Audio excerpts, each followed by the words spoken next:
يا مساء الخير، عاملين ايه؟ النهارده اعمل معاكم كيكه البرتقال. تعالوا نشوف هنعملها مع بعض ازاي.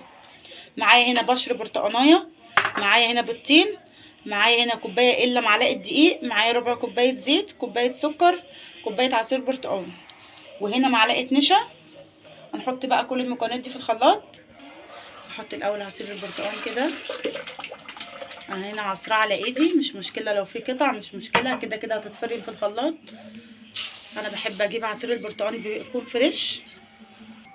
معايا هنا ربع كوبايه الزيت، معايا هنا بيضتين، معايا هنا ريحه البرتقال. انا هنا مش بحط فانيليا في كيكه البرتقال، انا بحط ريحه بسيطه كده من ريحه البرتقال. هضرب بقى كل المكونات دي مع بعض.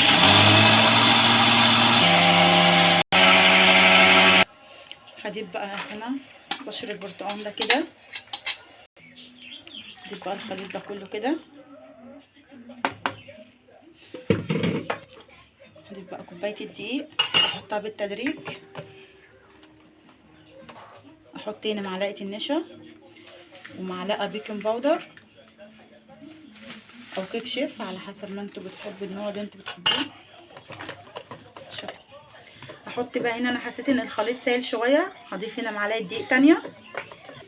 هنا بقى جبت الصينيه بتاعتي اهي. هفضي بقى خليط الكيك بتاعي على درجه حراره 180 في الرف اللي في النص. هو مش هياخد اكتر من تلت ساعه بالكتير قوي، من ربع ساعه لتلت ساعه، مش اكتر من كده. ورجعنا لكم بقى تاني بعد ما خلاص اهو طلعت الكيك بتاعنا من الفرن. شايفين الكيك بقى البرتقال عامل ازاي؟ شايفين الجمال؟ الشكل بيتكلم عن نفسه. وده بقى كيك بالشوكولاته، انا برضه عملت معاكم قبل كده بصوص الشوكولاته. شايفين بقى الجريمه اللي في النص هنا كده بقى؟ دي تبعنا، دي محدش هيمد ايده عليها. وده كيك فانيليا برضه. كيك الشوكولاته وكيك الفانيليا سايباه عندكم في اليوتيوب، هتلاقوه موجود على اليوتيوب. انا عاملاه قبل كده والفيديو هناك هتلاقوه موجود عندي على اليوتيوب على القناه بتاعتي. بتمنى بقى يكون الفيديو عجبكم. ما تنسوش بقى اللايك الجميل والاشتراك في القناه على التيك توك وعلى اليوتيوب، وان شاء الله اشوفكم الفيديو اللي جاي.